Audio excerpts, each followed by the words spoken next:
Hi guys, delighted to have the captain, Ali Carter, Cheers. on the channel. We're here in Essex at his amazing snooker room, so you want to break off? Certainly. There you go. Welcome to Essex. This is an amazing room. Yeah, I've had it a few years now. It's been up sort of about 5 years, just Right. before COVID happened. So Okay. it was ideal for me that I could still come in here and keep myself fairly amused. Obviously in a club you've got the atmosphere and everything, Yeah. and it's like going to work. You're quite happy with being at home? Oh, definitely. I think because I've owned my own club and played in clubs all my life since I was 10 years old. I think you have a. Oh, look at you've been this. practicing, haven't you? I've not been practicing. That's just pure talent. I think you have enough of the same questions every day. Yeah. How did you lose to him, and how did you miss that, and who are you playing next, and all this sort of thing. You know, it's a bit like a pilot that goes out and goes to the toilet and he gets the old comment, who's flying the plane, you know. What is it like? You're not going to club anymore? No. So No. what is it? What is it like day to day running out? Do you have how much involvement did you have in it? I had quite a lot. Look at this, he's left me. Oh, Plumb. plumbing. I had quite a lot of involvement in it. I was working here, there and everywhere. Right. And to a certain extent, I was enjoying it. Pulling pints? Yeah, everything. In the Really? kitchen, flipping burgers, the whole lot. Wow. Oh yeah, I mean, needs must at the time, but in the end, you know, the rent was too much. We weren't making any money, and I was going to say that. I mean, I don't go into details, but can you make money in a snooker club? I think you can if you work it and run it yourself. You can, Right. if you're not paying horrendous rent. Right. But you know, we had a greedy landlord to say. How many tables did you have? We had 7 downstairs, about 10 upstairs, but I had a pool club as well, which done quite well, which had 8 pool tables in it, dartboard and what have you. That seems to be the way forward in making money in clubs, isn't it? Pool rather than snooker. I mean, I'm not a lover of pool, and you never see me playing it. No, but me too. It's very much an acquired taste, and it's not to my taste. No, I hate the game. I'm quite happy to say it. I mean, we've had Gareth Potts on the channel a couple of Right. times and playing him, and but every time I play it, and obviously I played a bit in China, Yeah. the Chinese 8-ball, it just annoys me. Yeah. It just annoys me. I must admit, I don't get the Chinese 8-ball at all. So I think there is definitely skill in it, but it's just, it just annoys me. This is impressive. So you're obviously, the season started, so you've been practicing. I mean, you were in Finland. You won in Finland recently. yeah, I had a late call. I was sitting outside on the Friday, and Lee Walker rang me and said, "Can you get to Finland?" So I said, "Well, yeah, maybe." And we had a chat, and I left the house at 3:45 in the morning, got to Heathrow, was absolutely dead. I was playing Jimmy that night. Right. And I sort of got through that first match, and that got me into it. And then I played Jack Jones in the semis and played a bit better. Then against Kyron in the final, I played really well. I think I had a pot success of like 96%. So like when I was, thinking I was going to be sitting at home all weekend, I went away and nicked a tournament, you know? Nice. So, yeah, it was a nice trip. Yeah. Great city, great place. And as defending champ, I'll be there again next year. How much time did you have off after the World? I didn't come in here at all, No. to be fair. No, I was very disappointed with how the World Championships went. Arguably, I probably had the hardest draw, Maguire. Yes. I think he was up for it. Obviously, I was up for it, but Yeah. I think I'd had a long, hard season. And if you look at the players that played in the World and done well, they've done nothing all year. Kyron, Jack Jones, Bingham and Dave Gilbert. They'd hardly won a match between Right. them all year. That's right, yeah. And the players that had done really well all year, you know, I know I didn't win anything, but I had 2 or 3 finals and semis and whatnot, like Judd, myself. Maybe burnt out. I know a lot of players don't subscribe to that, but it's certainly... Me included. Don't you? Well, fair enough. Each their own. But, you know, it's one of them where, you know, you always try and look at what went right or wrong. And I looked at that and thought, maybe, you know, I could have done things a little bit different, but it's easy to say after the event, isn't it? Some of the first rounds you can get now, it's just, I mean, you say Maguire, who was like, in my opinion, he's like, he should have won the World Championship. He's that good. I mean, I played him in the semis, I think, when I got to the final. I don't know what year it was now. But yeah, he's one you don't want. You know, he's got an all-round game. He was bang up for it. We've known each other for years. Yeah. He knows me inside out, and I know him. And there wasn't anything left in the tank for me, unfortunately. Right, okay. It was must have, when I seen the draw, I was hoping I didn't actually do any of it, but I was hoping I was going to be on it, because like the 2 years are not scared to show your emotion at the table, are you? I've been trying to... In a good way, you can get rid of it. I think the thing with you two, you can do it. Yeah. If I did it, I think it would hang around me for a few shots, but you two seem to be able to like either bang the table or do something, but the next time you come to the table, it's gone. Yeah. But I mean, obviously you've seen enough of me over the years. I've really tried to work on that side of things the last sort of 2 years, particularly. With Chris? Yeah, with Chris, just him sort of like drumming it into me that I'm not putting myself in the best state of mind. Yeah. But sometimes it's ridiculous because I've punched the table and I've been fuming. Yeah. And I've gone back to the chairs and then I've come back to the table and done the most ridiculous clearance you've ever seen and won. That's what I mean. So sometimes it can work for you. Listen, everyone's different. Yeah, that's right. So at what age did you start playing? I started playing when I was very young, about 6 years old. Wow. And then the same old thing, you go to the amateur tournaments, junior events, and Hendry being pressed down and whatnot. And yeah. And then I turned pro when I was 16, went to Blackpool, and then probably started making a living at the game really when I was sort of, when I was 19. I think I got to the semis of the Grand Prix. Right. I lost to John Higgins from nowhere. I think I played you in that event actually, at Preston. Because I was going to say the UK because I think Preston, but I remember it. Yeah. Because you beat Ronnie, then you beat me, or was it the other way around? No, I didn't beat Ronnie. I beat you. I beat. You beat someone of the top ranked at the time. Yeah. And then straight after that, I won the Benson Hedges Championships to qualify for the Masters. Right. And then so I won that, and then I beat Steve Davis 6-5 from 4-1 down at the Conference Centre. That was. Which was obviously a great event, great venue, as you know. And that was sort of when I started doing well then, really, you know. Yeah. I'm going to try and keep potting all these balls. Yeah, do it just to keep me off the table, honestly, because people don't need to see my action. Like, I mean, obviously, Essex is like kind of one of the most prolific areas of the UK, and for producing Davis, Ronnie, Bingham. Yeah. Better mention Matt Sell. Yeah, don't forget Matt. Whatever you do.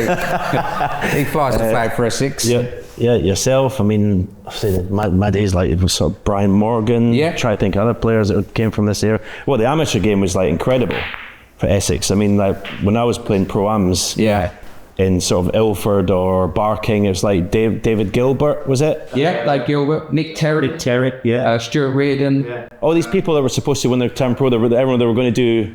And they didn't do anything. It was. I think. Do you know what? I don't know. It takes a special ingredient to hack it, you know, on the tour, and to put up with the pressures and the disappointments. Yeah. Being resilient, constantly trying to find improvement. I think it takes a special kind of person, and I think the older you get, the harder it gets to take. Yeah. Certainly, it's getting a bit like that for me. Right. But we still keep trying. And I mean, how much are you practicing now? Oh, I'm doing 8 hours a day. Can't you see? No, I'm doing sort of a couple of hours a day, 4 to 5 days a week. Okay, but a good couple of hours. Oh yeah, I'm doing like quality. Obviously, I'm working with Chris, so we do the routines. That measures where your game's at. Yeah. Practicing all different parts of the game. So I've got a structure when I come in here. So it's 2 hours of structured stuff. Right. Rather than just coming here, setting a line up, checking Instagram, you know. Hitting a couple of long balls, and you go and have a cup of coffee. I know. Well, that's what I found when I had the table at home. I found myself stopping all the time. Did you? And not doing it. But I mean, to be fair, I was near the end of my career. When I wasn't as dedicated as I should have been. But I think that the game's changed so much to what it used to be. I mean, in the 90s, it was all about practicing 6-7 hours a day. Yeah. All the players I'm speaking to now, it's all rather quality rather than quantity. Yeah. Yeah, exactly that. And that's where I am at now. Yeah. So you don't practice with other players? It's all solo stuff? No, I don't. Not now. Right. Okay. No, I can't be going and picking balls out of someone else all day. It's like, for me, I do that, and then I drive home and I think, why have I done that? I've hardly hit a ball today. Right. What have I got out of that? I've gone past the learn. Obviously, I still need to learn and get better, but I've gone past that stage of the game where I need to pick balls out for someone to learn the game. Right. You know. Do you agree with that? Yeah, absolutely. You know, if you look at someone like Judd, he doesn't practice with anyone, does he? No. And last season, his recipe was unbelievable, you know, winning 2 or 3 events.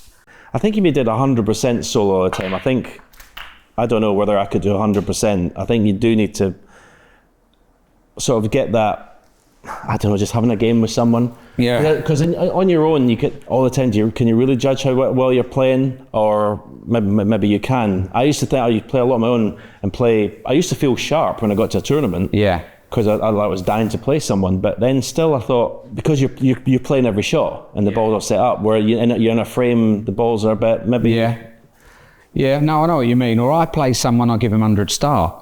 And we play for a curry, or you know, and then generally when you're playing someone that can't play that well, all the balls go overboard, and you get that side of it, and then all I want to do is say, set them up, come on, let's. So look, we're always trying to find, you know, what we should and shouldn't be doing, but I should have covered it, have I? Did you play to cover it? No. I knew I couldn't get in the black.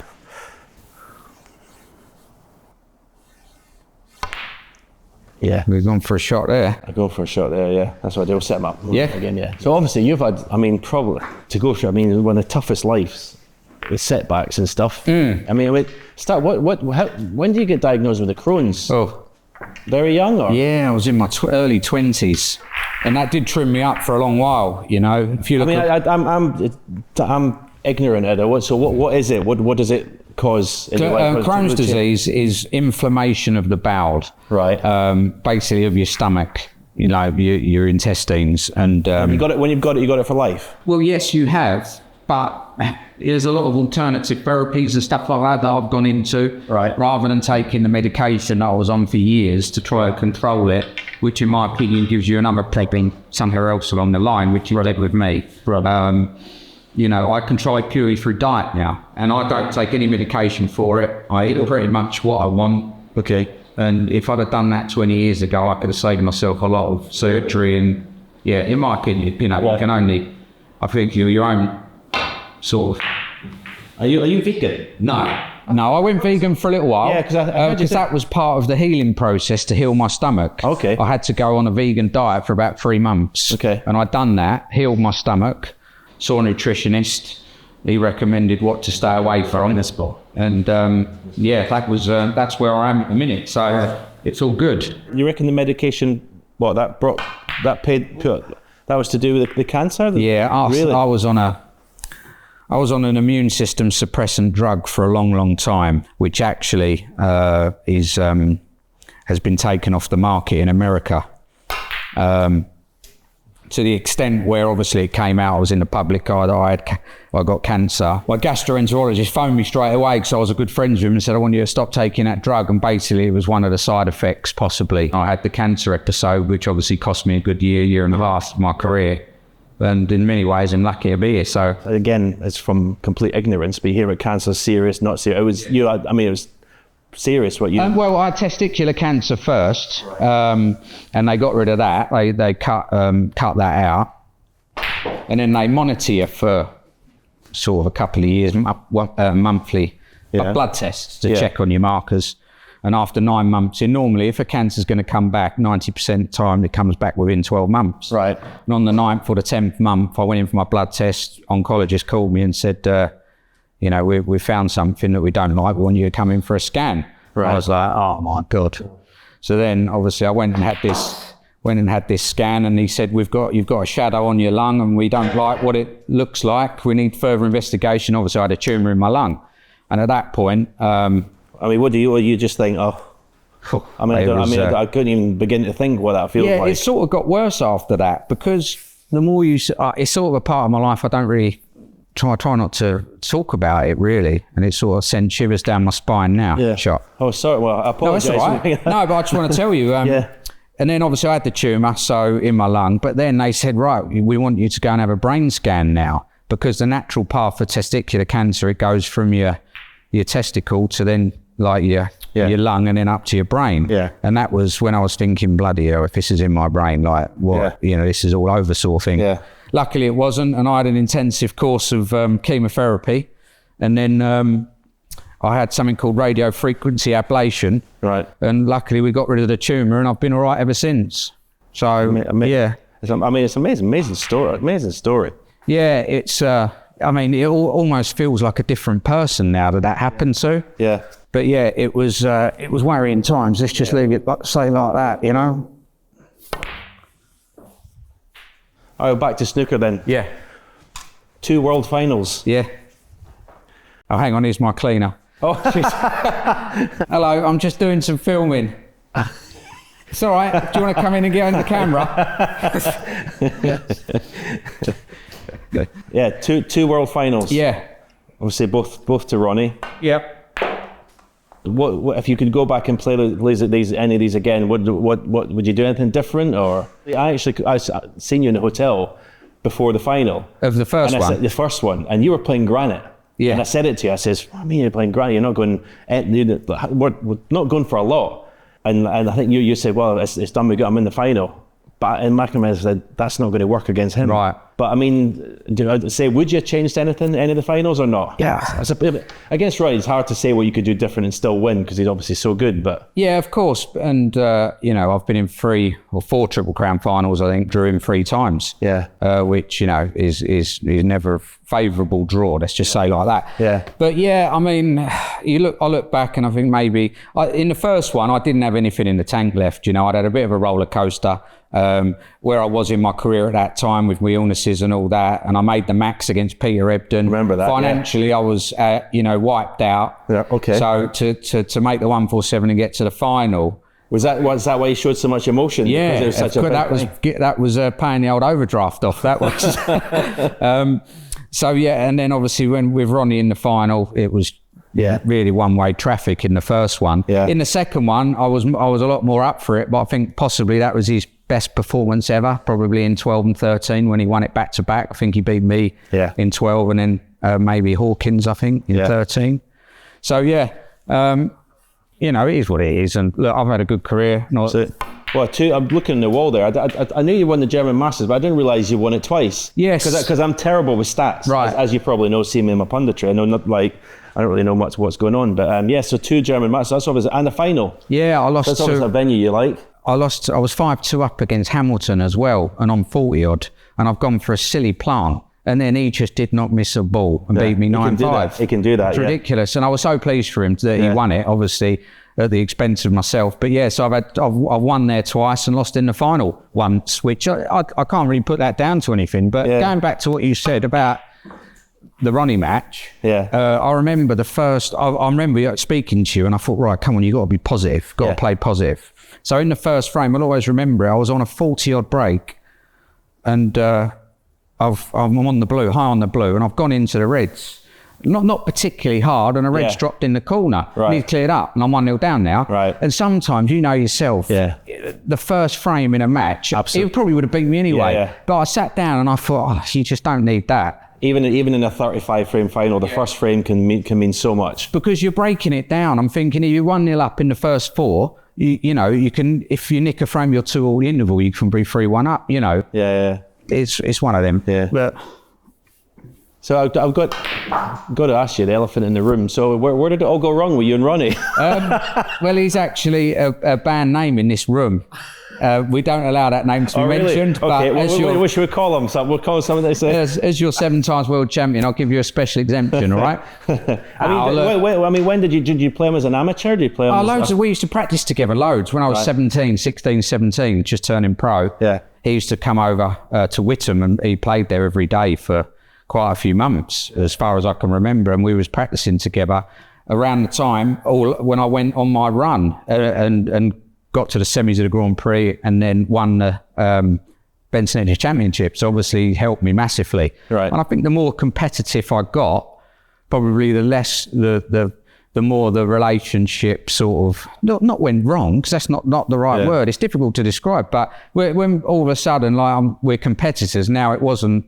I'd find times where we wouldn't say hello. I mean, he's not the easiest person to be like. I mean, down the years I've known him. Yeah. I mean, sometimes I go, months without really speaking to another time. I'm sort of spending a lot of time with him, and I don't think he has I don't know whether it's deliberate or not, but he doesn't have many close friends, I don't think. He doesn't really socialise much with other players. You know, to be fair, I don't know too much about him. You only, you know, I say what I see, and you know, it's I hold no malice now, really. I mean, I'm not around him enough for him to feature in my life. Obviously, we know he's a great snooker player and all that, but as regards to anything else, I couldn't tell you. I let people make their own mind up. Yeah. But I can, as we chatted, whatever you say, the staunch Ronnie fans will always slaughter you. So I choose to keep my mouth shut. The barge gate and the when you played him in the World. Yeah. What? Because he said that you'd done it a couple of times, and he had done it to you or something. I was in the commentary box with Dennis, and Dennis was like, because we did. Well, what's that? We took a couple of minutes to know what was going on, because in the commentary you can't really hear. Yeah. If you're talking to Roy, we can't hear that really because we've got the cameras. But so what happened was, this is the first. We touched shoulders before the second incident. Yeah. So obviously we're sitting here, together. And it's so tight in the crucible. It's so tight. Yeah. And I became aware that the first one, he was walking back, but there is plenty of room to walk to go like that, and there's about that much. Well, in 20, 30 years of the crucible, no one's done it. Right? So I was aware that we touched shoulders, right, on the way past, and I'm thinking, well, what does he want me to go like this? Or like that, you know? I don't know. Or if it was Curtis, you just go like that. But I was aware that there was no giving way. And then the second time, I thought, no, and then he's give it that to me. So I just thought, oh God, what's going on here? But then, so I think the score was 10-9 or 11-9 or something. And then I was standing, he was sitting in the chair, and the referee said, calm down, lads, you know, blah, blah, blah. And I did play a bit of a game, because I thought, I'm not going to let him have the last word. Yeah.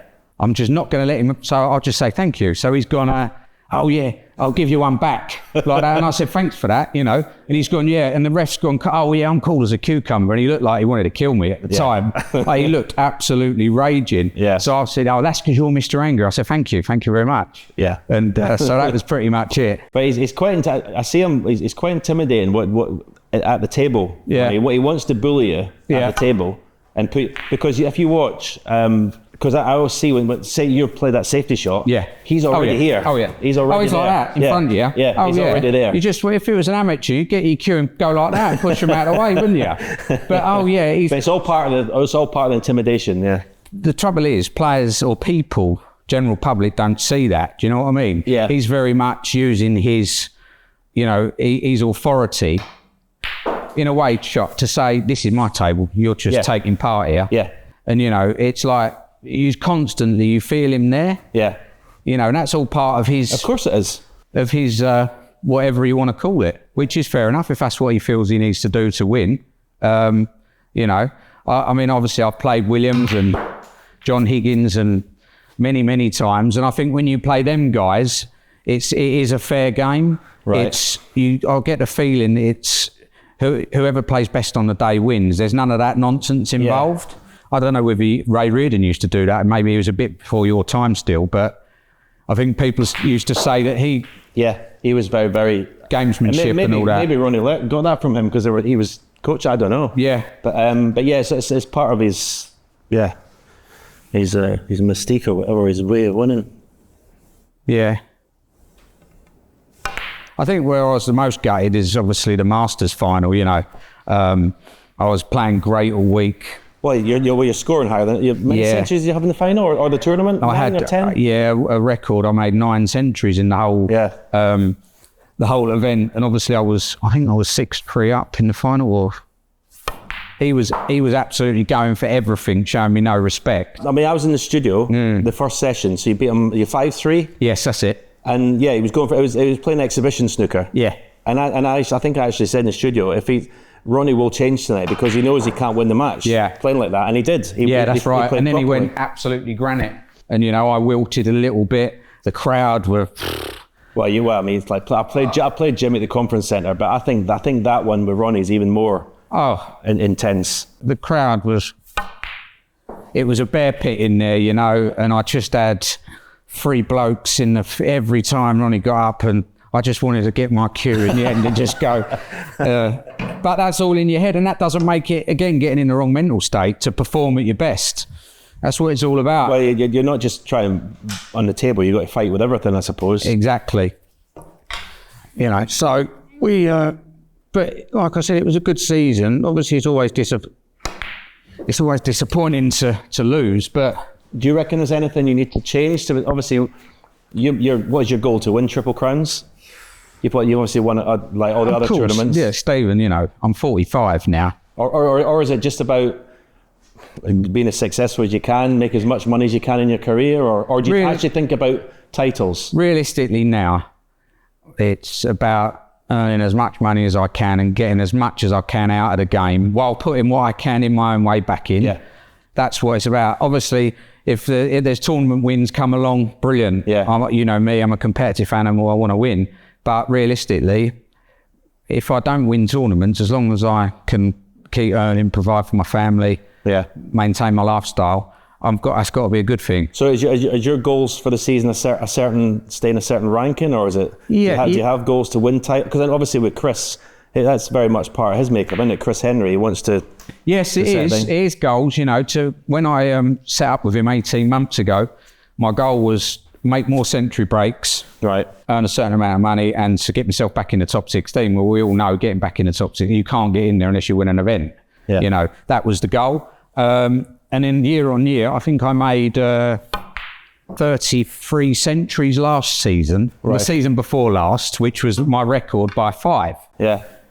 And then this year, I made 37 centuries. Right. So my goal this year is to go to 40, which is not the best amongst the scorers, but if you're making 40 or 50 centuries a year, it means you're going to be winning a lot of matches. Of course it does. And nothing breeds confidence or puts pressure on your opponent more than making centuries or winning frames at one, does it? Yeah, exactly. So, yeah, they are goals, and obviously I'm desperate to win another tournament or 2 or 3 or 5 or whatever, and obviously a Triple Crown. Yeah. But if it comes along, great. But if it doesn't, you know, I can look back on my career and say it's been not as good as some, but better than most. I mean, how do you see it? I mean, obviously you've had unbelievable things to deal with off the table. That's obviously halted you, but in terms of like your game, the last couple of seasons, it's to say go back to that first world championship. Okay, you got to the final and get to the final, you've got to be playing well. But I think your game is much better now in terms of like the shot selection and the sort of how you got the word I'm looking for, the sort of the know-how, the recipe right. Yeah. In terms of aggression and defence. I mean, you've always had a great safety game. Yeah. Yeah, I mean, what would you be doing if you was me? I mean, I'd have to set out. I mean, every season I'd have to set up. I want to. The World Championship for me was the one. Yeah. I could get beat in every other tournament as long as I won the world title. That was a good season. Yeah. But there's more tournaments. There's more players obviously capable of winning tournaments now. As you said to me once, when I was winning, people only made 15 break against me. Yeah. But yeah, the game has changed. You can't guarantee wins. I mean, Judd had an unbelievable season. Yeah. But I look at some of the tournaments he won. He didn't play well every match. No, he didn't. And then you look at other, God, these are tight, aren't they? A lot of these tournaments, you just need to stay in the tournament, be in the right place at the right time. I watch people who are winning tournaments and I think, yeah, I mean, you're just there. Yeah, that's right. I mean, if you look at, you know, Kyron done brilliant to win the World Championships. But if you look at I'm not taking anything away from him. Please don't think I am, because Kyron's a lovely lad. But, you know, he's played one top 16 player. Incredible. I mean, what people were saying about the pockets being tight. Were they that tight? I think the pockets. My opinion is, if the pockets are tighter, surely the best players should come through. As you say, one top 16 player in the semi-finals. I mean, I have to say, he's beat John Higgins. I have to say it was the worst world title I've seen in terms of standard. Right. Okay. For a long, long time. Yeah. I think centuries were way down, and people keep saying it's the pockets. Yeah. Williams was saying it was so cold in there. Right. So the tables played heavy. But yeah, in terms of the standard of play, it's the worst I've seen as a pundit. And so yeah, I mean, you got to say it as you see it, haven't you?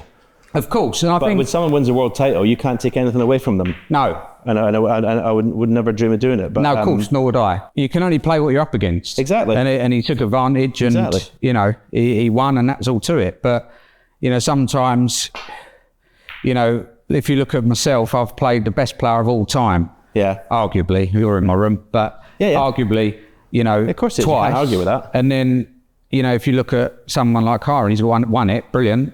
He's playing a rank 45 in the world. You're trying to turn over a multiple winner. Yeah. You know. But as you said, we're like, there's no way any of us are taking down what Kyron's achieved. No, of course you not. say all you can do is beat whoever's in the other chair, and it's not his fault everyone got beat. Exactly right. But yeah, it was a different world title. It's no different world championship. Yeah. And he's reaping the rewards now, and good luck to him, you know. Yeah, absolutely.